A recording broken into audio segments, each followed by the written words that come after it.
들으셨죠? 하나님의 우리를 위로하십니다. 오늘 장로회에 대해서, 장로교회에 대한 정의가 있습니다. 장로회 정치의 제도에는 어떤 것들이 있습니까? 다 같이 보십니다. 지교회의 당회와 노회와 대회와 총회입니다. 우리 교회는 어떠한 교단과 노회에 소속되어 있습니까? 대한예수교 장로회 합동 교단과 강동 노회입니다.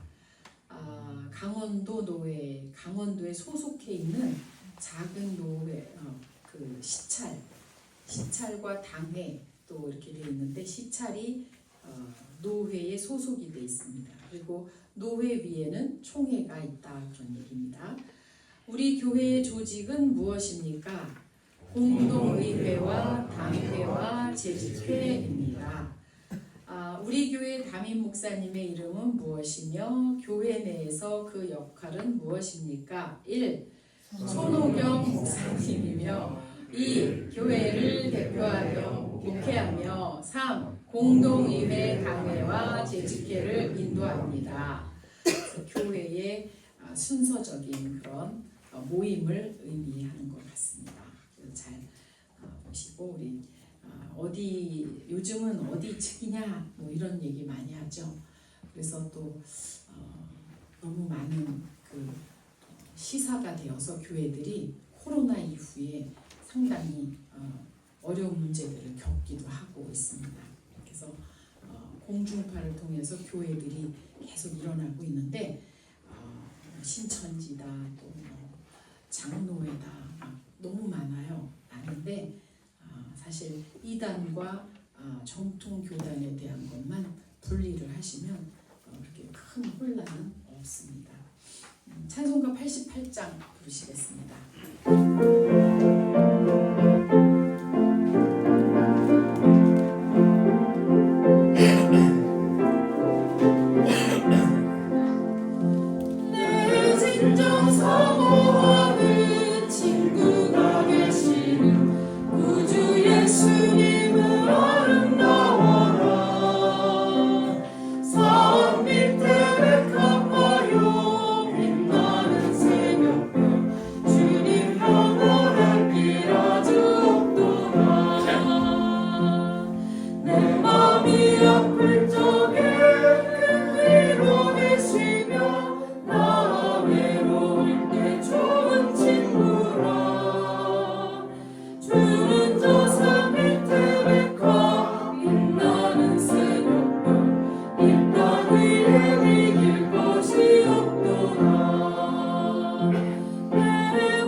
같이 묵도하시겠습니다.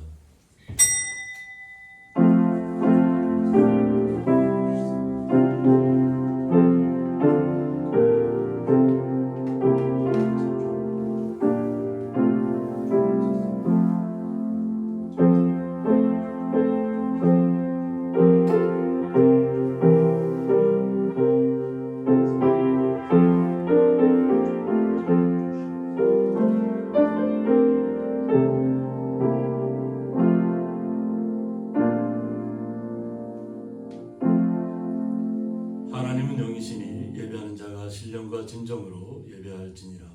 아멘. 네, 다 같이 사도신경으로 신앙 고백 올려드리겠습니다. 전능하사 천지를 만드신 하나님 아버지를 내가 믿사오며 그 외아들 우리 주 예수 그리스도를 믿사오니 이는 성령으로 잉태하사 동정녀 마리아에게 나시고 본디오 빌라도에게 고난을 받으사 십자가에 못 박혀 죽으시고 장사한 지 사흘 만에 죽은 자 가운데서 다시 살아나시며 하늘에 오르사 전능하신 하나님 우편에 앉아 계시다가 저희로서 산자와 죽은 자를 심판하러 오시리라. 성령을 믿사오며 거룩한 공예와 성도가 서로 교통하는 것과 죄를 사해 주시는 것과 몸이 다시 사는 것과 영원히 사는 것을 믿사옵나이다. 아멘.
교동문 77번 요한복음 3장입니다. 하나님이 세상을 이처럼 사랑하사 독생자를 주셨으니 이는 그를 믿는 자마다 멸망하지 않고 영생을 얻게 하려 하심이라. 하나님이 그 아들을 세상에 보내신 것은 세상을 심판하려 하심이 아니요 그로 말미암아 세상이 구원을 받게 하려 하심이라. 그를 믿는 자는 심판을 받지 아니하는 것이요 믿지 아니하는 자는 하나님의 독생자의 이름을 믿지 아니하므로 벌써 심판을 받은 것이니라. 그 정죄는 이것이니 곧 빛이 세상에 왔으되 사람들이 자기 행위가 악으로 빛보다 어둠을 더 사랑한 것이니라. 악을 행하는 자마다 빛을 미워하여 빛으로 오지 아니하나니 이는 그 행위가 드러날까 하며 진리를 따르는 자는 빛으로 오나니 이는 그 행위가 하나님 안에서 행한 것임을 나타내려 함이라 하시니라. 아멘. 네, 저희들 대표해서 엄순도 권사님 기도 인도해 주시겠습니다. 여호와를 경외하는 것이 지혜의 근본이요 거룩하신 자를 아는 것이 명철이니라. 우리의 삶의 주관자 되시는 하나님 아버지, 결실의 가정, 계절, 이 아름다운 날 아침에 존귀하신 하나님 아버지 앞에 예배자로 서 있게 하신 은혜를 감사드리며 찬양과 경배를 올려드립니다. 마음이 청결한 자가 하나님을 볼 것이라 하신 주님, 우리의 근본이 하늘에 있음을 망각하고 세상의 것들에 눈어두어 하나님을 우선하지 못했던 어리석고 무지했던 우리의 부끄러운 죄를 아버지 앞에 고백하오니 용서하여 주셔서 희고 정결한 마음으로 예배드리는 귀한 시간 되게 하여 주시옵소서. 하나님 아버지, 날이 갈수록 심화되어가는 세계 속의 전쟁과 각종 재해, 사건, 사고를 막아주시어서 그곳에도 하나님의 찬 평화와 자유를 누리는 은총을 베풀어 주시옵소서. 나라와 민족을 위해 기도합니다. 정치, 경제 모두가 안정되게 도우시며 세우신 대통령과 곳곳에 믿음의 유정자들을 세우사 바른 길로 이 나라를 세워가도록 도우시며 인도하여 주시옵소서. 하나님의 계획과 뜻하심이 있어 세우신 우리 고향의 교회를 축복하여 주셔서 교회의 모든 필요를 채우사 풍성하게 하시고 새롭게 세워진 일꾼들이 마음과 뜻이 하나 되어 기쁘게 주의 일을 감당하게 하시며 말씀과 기도, 찬양이 살아있는 하나님이 진정으로 기뻐하시는 우리 고향의 교회가 되게 하여 주시옵소서. 성도들의 양육을 위하여 수고하시는 담임 목사님께 날마다 새 힘 부어주셔서 양떼들을 목양하기에 조금도 부족함 없는 선한 목자가 되게 하여 주시옵소서. 육신의 질병으로 고통 중에 있는 성도들 있습니다. 믿음의 기도는 병든 자를 구원하고 주께서 그를 일으키신다고 하셨사오니 여호와 라파의 하나님 깨끗하게 치료하여 주사 강건하여 주와 동행하는 아름다운 인생 여정이 되게 하여 주시옵소서. 오늘도 말씀 선포를 위해 단생에 서신 목사님을 성령께서 붙드사 살아계신 하나님의 말씀이 가감없이 증거되도록 함께하여 주시고 말씀을 듣는 저희들에겐 하나님을 더 깊이 느끼고 체험하는 은혜의 복된 시간 되게 하여 주시옵소서. 주일 예배를 이어하여 각자의 자리에서 이름도 없이 빛도 없이 섬기시는 손길들을 형통의 복으로 채워주시길 간절히 기도합니다. 성도들과 함께 드리는 소리 하나의 기타 중청장의 찬양을 기쁘게 받으시길 원하오며 믿음의 주여 온전케 하시는 예수님의 이름으로 감사하며 기도드리옵나이다. 아멘.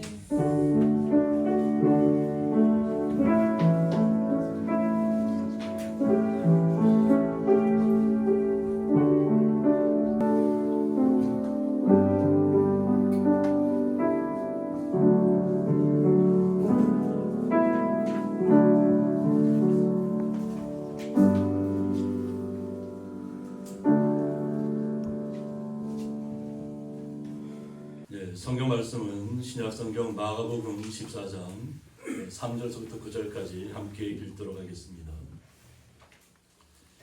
예수께서 베다니 나병한 자 시몬의 집에서 식사하실 때에 한 여자가 매우 값진 향유 그 순전한 나드 한 옥합을 가지고 와서 그 옥합을 곁들여 예수의 머리에 부으니 어떤 사람들이 화를 내어 서로 말하되 어찌하여 이 향유를 허비하는가. 이 향유를 300데나리온 이상에 팔아 가난한 자들에게 줄 수 있었겠도다 하며 그 여자를 책망하는지라. 예수께서 이르시되 가만두라. 너희가 어찌하여 그를 괴롭게 하느냐. 그가 내게 좋은 일을 하였느니라. 가난한 자들은 항상 너희와 함께 있으니 아무 때라도 원하는 대로 도울 수 있거니와 나는 너희와 항상 함께 있지 아니하리라. 그는 힘을 다하여 내 몸에 향유를 부어 내 장례를 준비하였느니라. 내가 진실로 너희에게 이르노니 온 천하에 어디서든지 복음이 전파되는 곳에는 이 여자가 행한 일도 말하여 그를 기억하리라 하시니라. 아멘. 소리하나 깃다 중창단 찬양을 하나님 앞에 영광 올려드리겠습니다. 박수로 맞이해주시기 바랍니다. 오늘도 저희들이 이렇게 영광 돌리기 위해서 이 자리에 앉았습니다. 오늘 저희들이 영광 돌리는 노래는 순례자의 노래와 죄짐 맡은 우리 구주입니다. 무거운 짐 자들아 다 내게로 내가 너를 편히 쉬게 하셨습니다. 우리가 하나님께 모든 죄를 아뢰고 모든 짐을 내려놓으면 우리는 가벼워집니다. 우리 죄를 다 용서해 주십니다. 그 말씀의 뜻을 기억하면서 많은 은혜 받으시기 바랍니다. 아멘. 감사하게도 오늘 우리 정선 감리교에 나가시는 우리 박정기 권사님께서 함께 하시고 싶다고 우리 교회가 너무 좋으시대요. 여러분들이 너무 좋답니다. 그래가지고 이곳에 왔습니다. 같이 은혜 받으시면 감사합니다. 우리 위에서 같이 한번 박수 한번 해주실까요?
네, 드려진 예물 위해서 봉헌기도 올려드리겠습니다.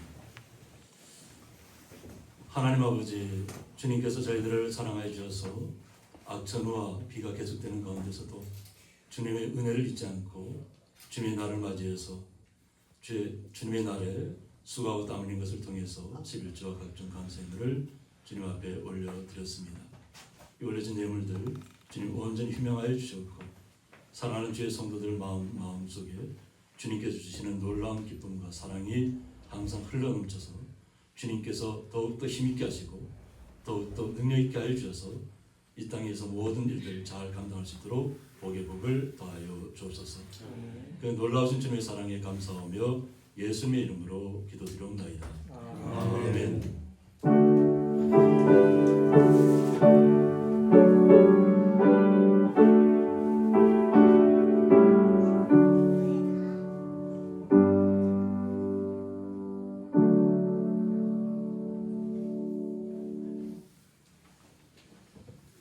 주님의 이름으로 환영합니다. 네, 장로님 소개해 주셨던 것처럼 우리 박정기 권사님도 이렇게 소리하는 기타 주전단팀과 함께 하나님 앞에 찬양 올려드렸습니다. 다시 한번 박수 맞으시기 바랍니다. 네, 그리고 김상용 배경 집사님도 지난 한 주간 또 내려오셔서 수고 많으셨습니다. 박수 맞으시기 바랍니다. 정혁 최정희 성도님 또 문경이 연우 얼마나 고생 많으셨습니다. 비 오는데도 사과를 따야 되는 그 상황이어서 저는 사과가 터진다는 얘기를 처음 들었었거든요. 안 따면 사과가 터진다 그래서 고생 많으셨습니다. 네. 다 같이 박수 맞으시기 바랍니다. 네, 오늘 말씀의 제목은 복음이 전파되는 곳에는 이런 말씀 제목 가지고 함께 말씀을 나누자 합니다. 예수님께서 다니시는 곳은 어떻게 보면 저희들의 상상을 뛰어넘는 곳으로 찾아다니십니다. 오히려 하나님께서 예수님께서 능력을 나타내면 많은 사람들이 자신의 집으로 모셔서 대접하고 하고 살 겁니다. 그런데 예수님께서는 가장 어려운 사람들, 약한 사람들, 고통을 겪고 있는 사람들 집으로 찾아다니면서 항상 잔치하듯이 하셨다는 거예요. 즐겁게 하셨다는 거예요. 어느 곳을 가든지 이렇게 어렵잖아요. 다들 집들이 어렵고 하는데 그런 집에 가서도 항상 즐겁게 이야기를 나누시고 하나님의 나라의 말씀을 전하시고 또 치료받을 자들에 대해서 치료하신다는 겁니다.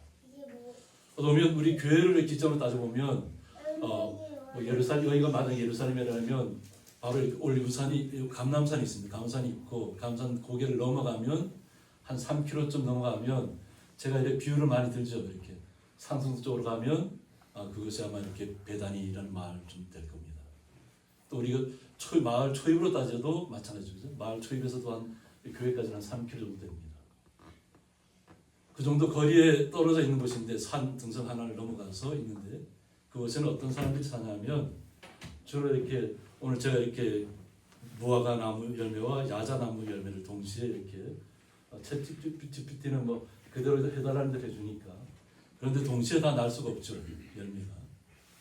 그런데 어떻게 보면 예수님께서 계시는 이곳이 지금 6월절 전이었기 때문에 무화과가 이렇게 무화과를 통해서 자신들의 어떤 겨울 우리가 좀 틀린데 여기는 우리하고 틀린데 10월달부터가 시작입니다. 그래서 우리가 생각하면 지금이 우리는 다 가을 거질 다 해야 되잖아요. 그죠? 가을 거질 시작할 때인데 여기는 이미 겨울로 들어가는 시작입니다. 그래서 모든 어떤 무화과 열매도 또 하고 지금은 대추야자 열매가 이렇게 많이 열려서 그 열매를 따서 보관해서 식량으로 삼아서 어떻게 보면 그 빈궁기를 지내는 거죠. 그 다음 열매 맺힐 때까지. 그래서 보면 대추야자와 무화과가 잘 열리는 마을입니다. 그래서 가난한 자들의 마을이라고도 하고 또 이렇게 무화과 나무의 마을, 또 이렇게 대추야자의 마을이라고 이렇게 불립니다. 그만큼 어려운 환경 가운데 있지만 지금 이 표시를 이렇게 무화과를 알려놨는데 가을에는 이렇게 무화과가 활짝 이렇게 핀답니다. 이렇게 열매를 맺고 그 다음에 겨울을 알리는 무화과가, 그러니까 무화과는 다 떨어지고 그 다음에는 봄을 알리는 무화과. 아마 그래서 지금 시점에서 그 다음에 여름으로 넘어가는데 여름은 마지막 때를 얘기합니다. 추수 때를 얘기합니다. 어떤 면에서는 종말을 또 얘기한다는 종말. 여름은 우린 한참 어떻게 활동해야 될 시기라고 생각하는데 오히려 이스라엘 절기는 가을서부터 시작해서 겨울을 지나고 봄과 여름으로 와서 이제 여름 때에 추수를 한다는 거예요. 그래서 그때를 추수하는 시간으로 이렇게 잡습니다. 그러니까 추수의 시기로 잡기도 하고 종말의 때라고 얘기하기도 합니다. 대추야자가 그들에게는 굉장히 큰 양식입니다. 대추야자가 오늘 거기 거의 다 광야나 사막지대를 지나야 되기 때문에 어떻게 이렇게 대추야자를 말리죠. 무화과도 말립니다. 무화과도 이렇게 말려서 이렇게 공기가 들어가지 않도록 덩어리로 만듭니다. 치즈 덩어리처럼 덩어리를 만들어서 여행을 달 때는 항상 무화과 아니면 대추야자 말린 것을 갖다가 이렇게 합니다. 그 대추야자가 특히 당분이 많기 때문에 쉽게 상하지 않는다. 그래서 음식을 만들 때에도 시럽 대용으로서 설탕 대용으로 사용한다. 이 즙을 짜서 사용하는데 그만큼 가난한 동네에 있지만 그래도 어떻게 보면 예루살렘 성에서는 이걸 재배하지 않잖아요. 그런데 이것을 재배해서 예루살렘 성에다 팔고 또 주변 사람들이 나눌 수 있는 그런 마을이라는 겁니다. 그런데 이 마을에 예수님께서 찾아오셔서 어느 집에 들어갔냐면 문둥병자의 집에 찾아갔다고요. 문둥병자 시몬의 집에 찾아갔다고 합니다. 그 당시에 이스라엘에서 문둥병자는 예루살렘 성 안에 들어올 수가 없습니다. 그리고 제사장들에게 문둥병이 없어졌다는 걸 확인을 받아야만, 인정을 받아야만 활동할 수 있습니다. 그러니까 사람들과 접촉하면 안 되는 겁니다. 이게 그 당시에 전염병이라고 생각했기 때문에 또한 뭐 하나님께 앞에 죄를 받아서 이런 병이 생겼다 이렇게 그 당시에는 했기 때문에 그것을 갖다 격리시키는 거죠. 격리시켜서 같이 활동하지 못하도록 하는데 오히려 예수님께서는 그 문둥병자의 집에 찾아가셨다는 겁니다. 그것에서 그리고 말씀을 전하고 계십니다. 그리고 항상 예수님께서 저는 말씀이 뭐냐면 항상 자신의 죽음을 항상 얘기했죠. 근데 제자들이 알아들었다고 했나요? 못 알아들었다고 했나요? 내가 죽고 다시 살아난다는 이야기 항상 예수님께서는 기회 있을 때마다 이야기를 합니다. 그런데 일반 사람들도 못 알아듣는 얘기고 또 제자들조차도 못 알아듣는 얘기예요. 왜? 생각과 관점이 틀리기 때문에. 제자들은 어떤 마음이라고요? 예수님께서 바로 우리의 왕으로 오셔서 이 땅을 로마의 군대를 몰아내고 그냥 당장 왕으로서 통치하기를 원하시는 거예요. 그들이 꿈꾸는 메시아가 예루살렘 성만을 위한 이스라엘 민족만을 위한 메시아였다는 겁니다. 그러니까 하나님의 생각과도 틀린다는 거죠. 하나님의 생각은 예수님이 이 땅에 오셔서 자신이 이 땅에 오셔서 죽으신 다음에 다시 부활하셔서 하나님의 나라가 있다는 것을 우리에게 알려주시는 거예요. 영원한 하나님의 나라가 있다는 거예요. 우리의 육체로는 그 전에 창세기 때는 900세가 넘게 살았잖아요. 그죠? 그런데도 악이 만연했다고 했어요. 오래 산다고 땅이 정화되는 것이 아니고 오래 살수록 사람들의 마음은 다 악하게 변해간다는 거죠. 오직 노아와 그 가족들 그리고 또 선한 동물들만 그래서 노아의 방주에 들어가게 된 것입니다. 다 어떻게 했다고요? 이 노아의 방주를 짓는 시간이 80년이 넘어요. 80년. 노아의 그 가족들이 방주를 짓는데 산 꼭대기에서 어떻게 생각할까요? 뭐 한 5년, 7년, 뭐 10년도 아니고 한 80년 넘게 노아의 방주를 짓고 있으면 어떻게 생각할까요? 산 꼭대기에다가 미쳤다. 그런데 노아의 입장에서는 하나님께서 말씀하셨잖아요. 말씀하셨으니까 그 말씀대로 준행해야 돼요. 하나님께서 설계도를 주셨단 말이에요. 이렇게 지으라, 방주를. 그래서 그에 순종하는 거예요. 근데 순종하는 그 길은 굉장히 비난받아야 되고 미친 사람 소리를 들어야 되고 그냥 이렇게 만날 때마다 저 미친 사람 이렇게. 왜 산 위에다가 자꾸 배를 딛고 있냐. 이것이 보면 믿음의 사람들이 겪어야 하는 일들 중에 하나입니다. 우리는 영원한 하나님의 나라를 바라보고 있잖아요. 그 소망 때문에 살아가는 것입니다. 하나님의 나라가 존재하지 않는다면 그러니까 예수님께서 말씀하셨지만 그냥 예수 믿을 필요가 없다는 거죠. 이 땅에서 그냥 마음대로 살아가고 그냥 자기 원하는 대로 살아가라는 거죠. 그러다가 죽음을 맞이하면 끝이라고 생각한답니다. 그러나 이 땅에 우리가 육체가 끝나는 순간 하나님의 나라로 옮겨진다는 겁니다. 우리 믿음의 사람들. 그것을 예수님께서 분명히 알려주시기 위해서 오늘 또 문둥병 환자 시몬의 집에 찾아오신 것입니다. 그래서 예수께서 배단위 나병 환자 시몬의 집에서 식사하실 때라고 했습니다.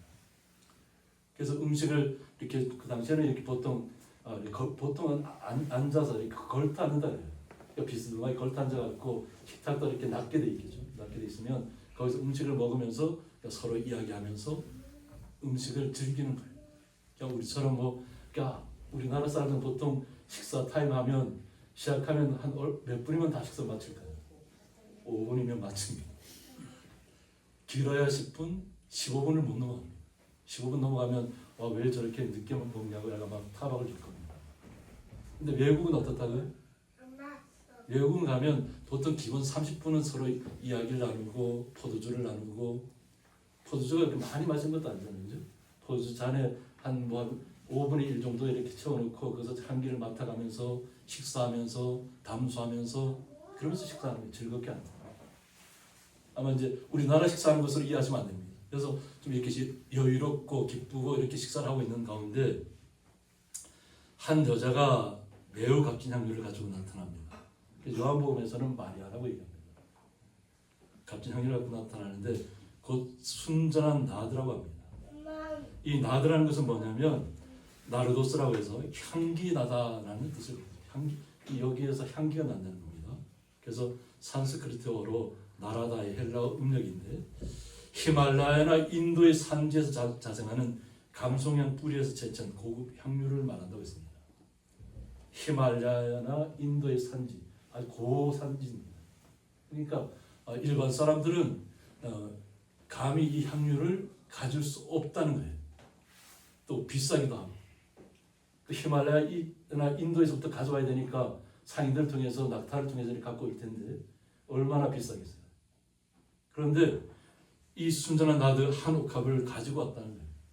이 한 여인이 가지고 와서 그것을 옥합이라고 하면 뭐냐면 알라바스트로 나가는데 애굽의 반투명 고급 대리석이라고 합니다. 중동 지역에 가면 다 대리석을 통해서 병을 만들죠. 물병도 대리석으로 만듭니다. 그래서 여기서는 반투명하다. 약간 은근하게 비칠 듯한 그런 대리석이에요. 그러니까 얼마나 고급스러운 대리석이겠어요. 그 대리석에다가 거기에 나드가 채워져 있다는 겁니다. 그래서 보통 나드가 한번 채워지면 그것을 갖다 우리 포도 따는 것처럼 뚜껑 뚱 뺀다고 해서 깨지는 게 아니고 그 머리를 갖다 쳐서 깨트려 버려야만 됩니다. 귀한 것이니까 정말 중요한 때 장례식을 치르거나 귀한 분들이 돌아가시면 그럴 때 사용하기 위해서 향이 날아가지 않도록 보호하는 겁니다. 그런데 그 옥합을 깨뜨려서 예수의 머리에 부었다고 했습니다. 이 옥합을 깨뜨린다는 것은 보면 큰 결심이 섰다는 얘기예요. 왜 그러냐면 이 옥합 한 병의 값이 뭐냐면 300데나리온이에요. 한 사람의 일꾼이 하루에 벌 수 있는 것이 1데나리온입니다. 우리가 300일 동안 일하시나요? 300일 동안 일하지 않죠. 뭐 더 하시는 분도 계시, 뭐 매일같이 쉬지 않고 계시는 분들 아시겠지만 보통 1년에 300일을 일한다는 것은 쉽지 않은 일입니다. 그런데 그 300일을 일해야만 벌 수 있는 돈을 가지고 그 돈을 가지고 살 수 있는 것이 이 옥합 한 변입니다. 그러니까 얼마나 귀하겠어요. 그 귀한 것을 깨뜨렸다는 거예요. 깨뜨려서 예수님에게 부었는데 어떤 사람들이 화를 내어서 서로 말하되라고 했습니다. 화를 냈다는 거예요. 왜 화를 냈을까요? 1년을 일해서 벌 수 있는 300일을 일해야만 벌 수 있는 옥합인데 그것을 갖다 예수님이 깨워서 부었다는 거예요. 어떤 마음이면 이렇게 드릴 수 있을까요? 그러니까 여기 있는 주변 사람들은 다 이해하지 못했다는 얘기예요. 예수님과 이 나대향료를 부은 마리아 외에는 어떤 의미로 이 옥합을 깨뜨렸고 왜 예수님께 부여만 했는지를 예수님과 마리아만 아는 거예요. 항상 예수님 말씀을 들었잖아요. 예수 제자들은 어떻게 자기들이 이해가 되지 않으면 항상 예수님 비유로 말씀하셨기 때문에 이해가 되지 않으면 예수님 앞에서 다시 물었어요. 이거 다시 좀 설명해달라. 그래서 예수님께 다시 설명해주고 계속 깨달아가는 거예요. 그런데 자신들이 생각은 틀리다는 거죠. 예수님이 죽는다는 걸 상상도 하기 싫다는 거죠. 그러니까 거기에 대해서는 관념 자체가 없는 거죠. 예수님이 죽는다는 생각을 해본 적이 없다는 거예요. 말씀은 들었지만. 그러니까 화를 낼 수밖에 없다는 거죠. 어찌하여 이 향유를 허비하는가 라고 했습니다. 아니 이 1년 한 사람이 일꾼이 1년 동안 벌어야만 되는 그것을 해야만 살 수 있는 건데 어떻게 이것을 깨뜨려서 예수님에게 부을 수 있냐는 거죠. 이 사람들 뭐 하는 거예요? 뭐라고 얘기하냐면 이 향유를 300데나리온 이상에 팔아 가난한 자들에게 줄 수 있었겠도다고 얘기합니다. 얼마에 판다고요? 300데나리온 이상을 받을 수 있다. 그러니까 300데나리온이 기본이고 더 많이 받을 수 있다는 거예요. 지금 있는 곳이 어디라고? 베다니나 마을이 가난한 마을이라고 했잖아요. 그러면 이것을 팔면 그 이득금을 가지고 가난한 사람들에게 더 좋은 일을 할 수 있다고 생각하는 거예요. 그러면서 화를 내고 마리아를 질책한 겁니다. 아니 왜 그 귀한 것을 갖다가 왜 예수님에게 깨뜨려 예수님에게 부어서 허비하느냐는 거죠. 그러니까 아무리 말씀은 들어도 이해가 되지 않으면 안 되는 겁니다. 예수님이 죽었을 때도 이해했나요? 제자들이 죽음의 십자가에 달려서 무덤에 들어갔을 때도 이해했나요? 이해하지 못했습니다. 그냥 예수님 그러니까 우리의 생각으로 아 예수님 이제 끝났구나 이랬습니다. 아 마지막 갔구나. 예수님께서 다시 부활하신다는 얘기를 했음에도 불구하고 부활에 대한 생각은 하나도 없는 거예요. 그냥 아 우리도 예수님과 함께 끝났구나. 그런데 예수님께서 어떻게 부활하셔서 다 일일이 한 사람 한 사람 찾아가죠. 제자들한테 찾아가잖아요. 찾아가서 직접 내가 살아났다는 걸 보여주잖아요.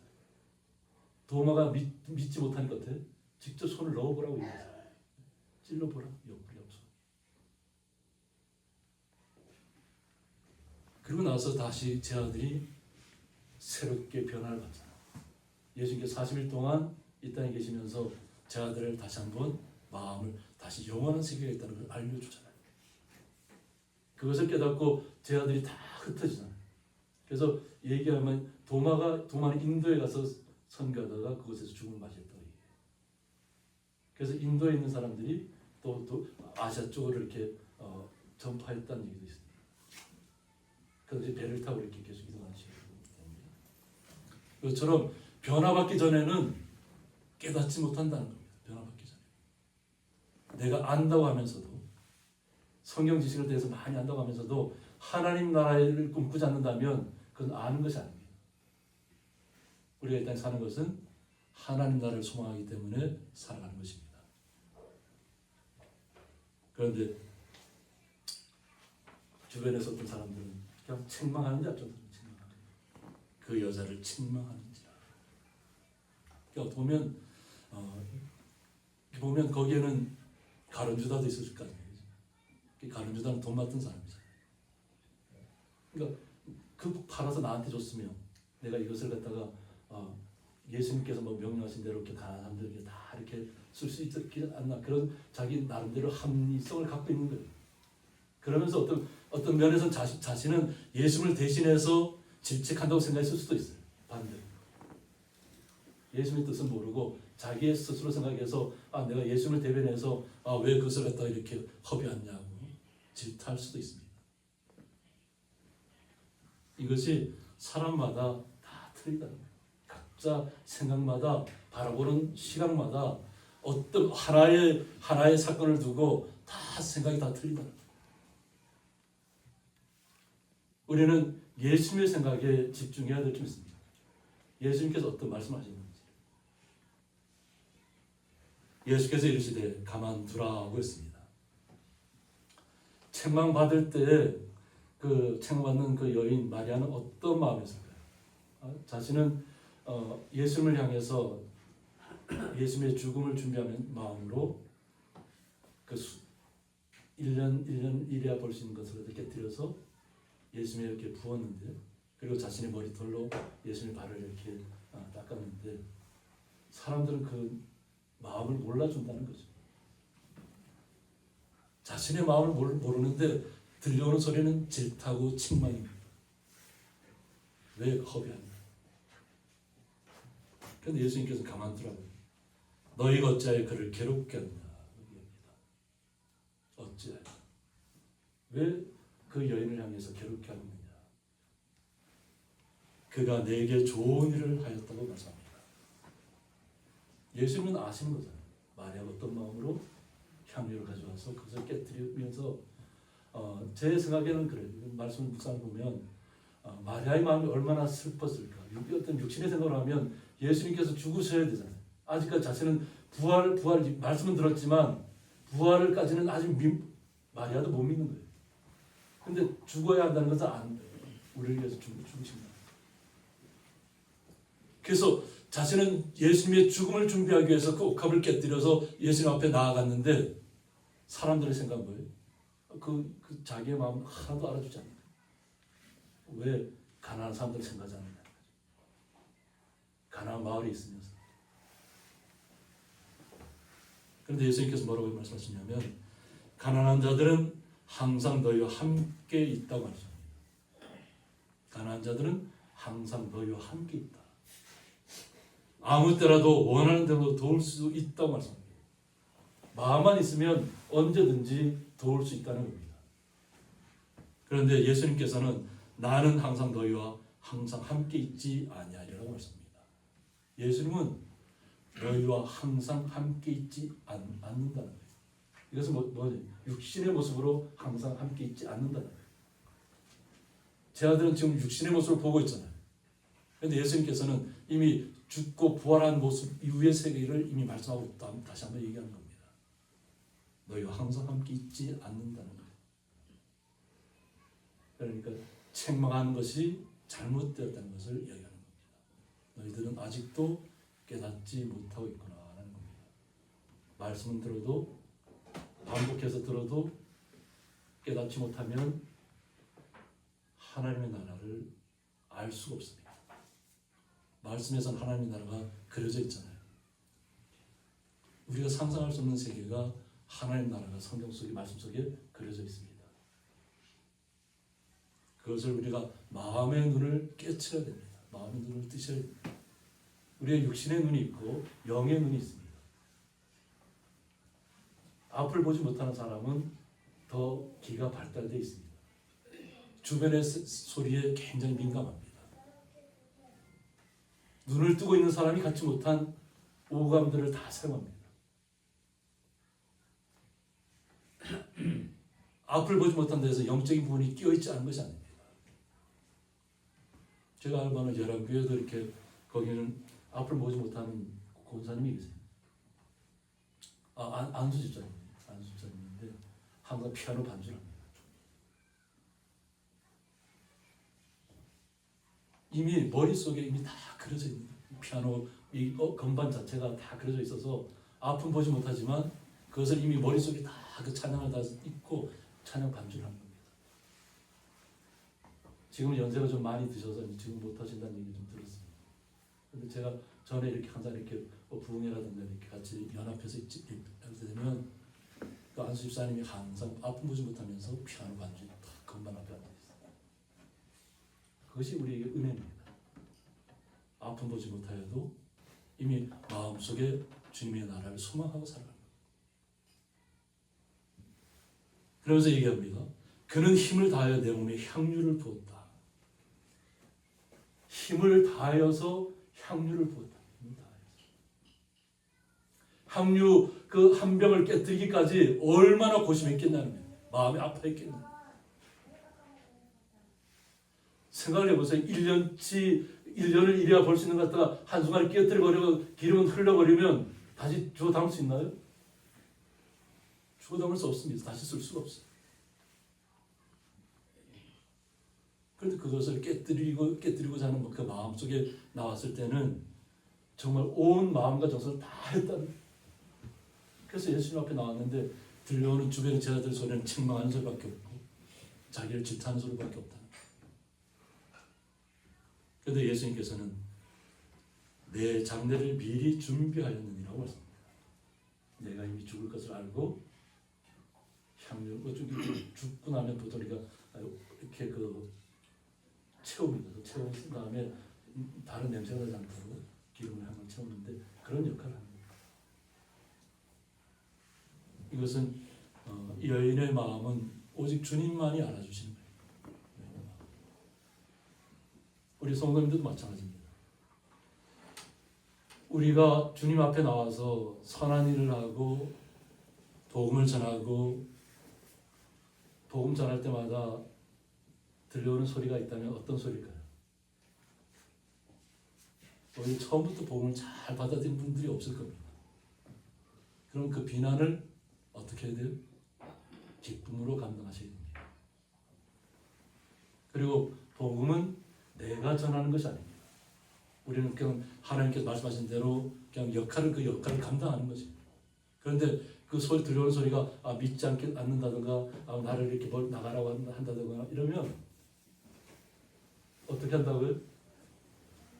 항상 믿음의 사람들은 그 집에 들어갈 때 축복을 해준다 그랬죠. 샬롬하고 축복해줍니다.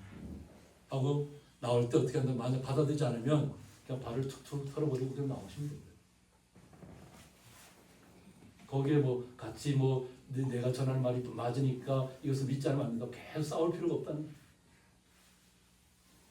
때가 이르면 믿지 말라고 해도 믿게 되는 것이 주님의 역사입니다. 우리 성도님도 마찬가지입니다. 다 그렇게 해서 믿으셨어요.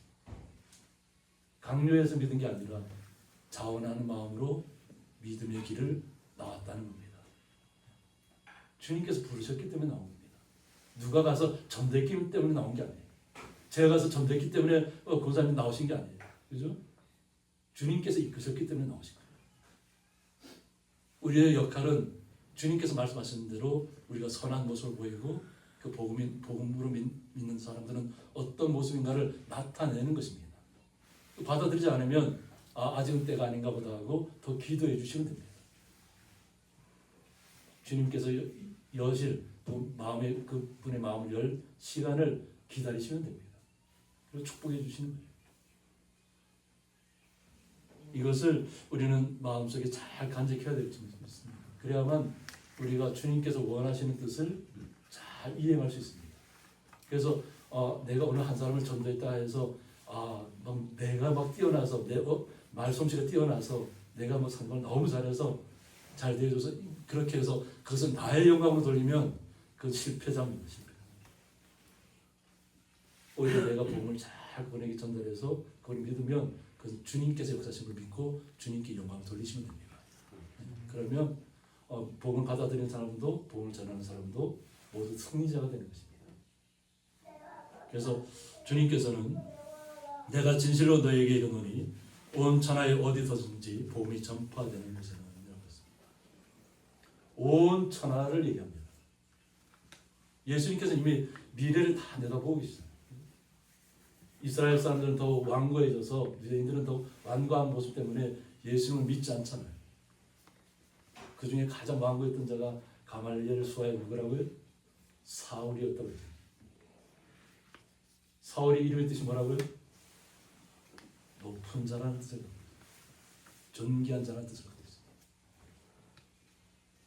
부모님들이 그렇게 이름을 지어줬지만 그 스스로도 하나님의 율법에 대해서 다 외웠다 그래요. 그래서 그 가말리엘 이렇게 어느 줄 읽어라면 뭐 신명기를 읽어라면 그냥 머릿속에서 다 외웠다. 그래서 지금도 이렇게 이제 순례를 가보시면 알아요. 통곡의 벽이 있는데 통곡의 옆쪽에 보면 또 굴이 하나 있습니다. 이렇게 외부형들 하나 있는데 거기에 가면 유대 랍비들이 거기에 자기 각자 개인 의자가 있습니다. 앞에 성경책을 놓을 수 있는데 거기서 앉아서 거기서 계속 외워요. 그냥 제가 처음 들어갔을 때는 이 사람들이 왜 이럴까 그랬어요. 왜 그러냐면 각자 모습이 그냥 이렇게 뭐 우리 생각하면 뭐 말씀 읽는다면 정숙하게 자리에 앉아서 이렇게 딱 정자세를 한다고 생각할 텐데 그냥 건들건들 하고 있거든요. 그런데 막 입에서는 계속 이 하나님의 말씀 중얼거리면서 사람마다 다 똑같은 게 아니고 그래서 하나님의 말씀을 읽는 랍비들이 왜 여기서 막 몸을 흔들면서 뭐 그 고개를 흔들면서 뭐 이럴까 처음에 이제 저도 오해를 했어요. 그런데 주로 이제 그분들은 성경을 입으로 내어서 소리내어 있거든요. 또 어떤 면에서는 성경을 계속 읽는다는 게 쉽지 않아요. 성경책 붙들면 어떤 분들이 많나요? 그냥 스스로 스르르 하고 잠이 쓱 오는 경우도 많습니다. 그러니까 어떻게 잠을 깨우려면 어떻게 해야 돼요? 소리 내어서 읽어야 됩니다. 그러니까 소리 내어 읽고 잠들지 않으려니까 막 자기 몸을 흔들어야 되는 거죠. 의자를 흔들면서 막 이렇게 하는 것이 제가 처음에는 좀 이해가 안 됐는데 나중에는 그럴 수도 있겠구나 하는 생각이 듭니다. 자기를 깨워야 됩니다. 소리를 내어 읽어야 되니까. 그리고 어떤 분들은 막 벽에 가서 손을 붙들고 막 벽을 치면서 거기서 몸을 흔들면서 하는 분들. 정답은 없더라고요. 말씀 읽는데 정답은 없습니다. 어쨌든 말씀이 나의 삶 속에 들어오면 됩니다. 마음속. 그런데 이 복음이 온 천하에 다 전파된다는 거예요. 예수님께서의 말씀이 전파되는 그 여자가 행한 일도 말하여 그를 기억하리라 하고 있습니다. 복음이 전파되는 곳에는 이 여인의 행적을 항상 말해야 된다는 겁니다. 그리고 기억하라는 겁니다. 아무도 깨닫지 못했을 때 예수님께서 예수님의 장례를 준비하는 그 마음, 그 순전한 마음, 나드가 순전하다 그래요. 나드는 정말 순전한 향이 있는데 그 마음도 순전해야만 그것을 깨뜨려 드릴 수 있는. 그래서 주님의 장례를 준비했다. 주님의 장례. 주님의 말씀을 믿었다는 거죠. 주님께서 하신 말씀. 이것이 정말 우리의 삶 속에서 나타나야 되는 모습인 줄 믿습니다. 우리는 이 땅에서 더욱더 악한 시대를 살아갑니다. 그런데 전 세계를 바라보면 이렇게 요즘 뭐 전 세계가 다 이렇게 언제든 볼 수 있는 시대다 보니까 오히려 복음을 떠났던 사람들이 많이 돌아오고 있어요. 유럽에서 많이 돌아오고 있고 뭐 미국도 마찬가지고 오히려 그동안 복음을 떠났다고 하는 복음을 먼저 받아들였지만 또 이 세상 속에 살다 보니까 복음을 떠났던 사람들이 젊은 세대 다 떠났던 세대들이 지금 다시 돌아오고 있어요. 그들은 거리에서 찬양합니다. 거리에서 예수 앞에 기도합니다. 이제는 부끄럽지 않다는 거죠. 그냥 거리에 나와서 많은 사람들이 어떻게 말하든 말든 자신들이 기도할 건 기도하고 찬양할 모습은 찬양한다는 거예요. 우리 주님의 사람들은 주변의 시선에 이끌려서 해야 될 것을 못하는 분들이 아니라 내 마음에 확신이 있고 주님께 주신 은혜가 넘친다면 부끄러움은 다 떨쳐버리시기 바랍니다. 복음은 기쁜 소식입니다. 기쁜 소식을 전하면서 왜 부끄러워해야 될까요? 왜 수줍어해야 될까요? 기쁨으로 전하시기 바랍니다. 기쁨으로 증가하시기 바랍니다.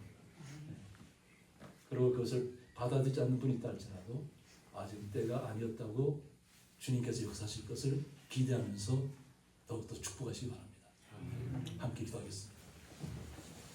복음이 전파되는 곳에는 오늘 말씀을 통해서 한 여인이 예수님의 장례를 준비했던 그 순간을 저희들이 다시 한번 기억합니다. 주님의 장례를 통해서 부활을 통해서 영원한 하나님의 나라로 가는 것을 우리는 믿습니다. 우리도 이 땅의 삶이 유한합니다. 영원하지 않습니다. 우리의 육체는 연약합니다. 때로는 너무 힘듭니다. 우리의 마음대로 되지 않을 때가 너무나도 많습니다. 그러나 오직 우리의 마음만 주님께서 주시는 기쁨으로 영원한 생명으로 날마다 즐거워해야 될 줄 믿습니다. 그 영원한 생명을 향해서 날마다 나아가시는 거룩한 자리에 서 있기를 축복합니다. 예수님께서 역사하실 줄 믿습니다. 예수님 이름으로 기도드리옵나이다. 아멘. 예, 교회 소식은 주거를 참조해 주시기 바랍니다. 지난주에 말씀드린 것처럼 정면 목사님께서 어깨 염증으로 입원하셨는데 딸님하고 또 통화해 보니까 무릎도 약간 더 이렇게 무릎에도 약간 염증이 좀 생겼다고.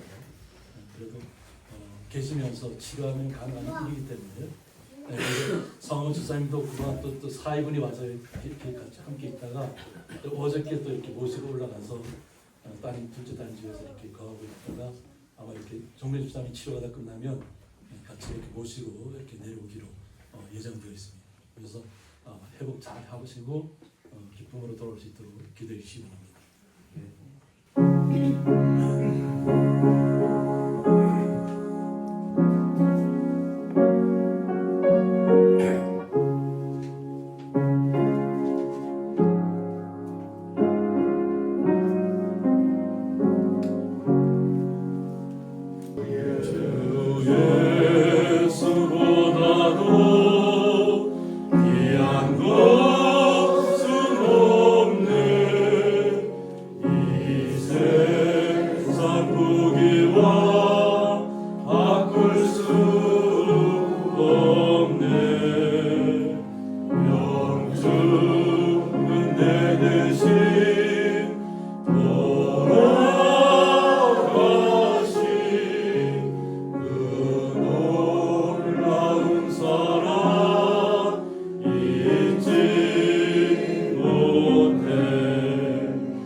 행복과 바꿀 수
이제는 주 예수 그리스도의 은혜와 하나님의 사랑과 성령의 감화 교통하심이 복음이 전파되는 곳이라는 말씀을 통해서 죽음으로 끝나는 것이 아니라 영원한 생명을 약속하신 주님을 따라서 이 땅에서 날마다 주님과 함께 동행하며 함께 걸어나가기로 작정하는 주의 거룩한 성도들과 그 가정과 기업 위에 영원토록 함께 있을지어다.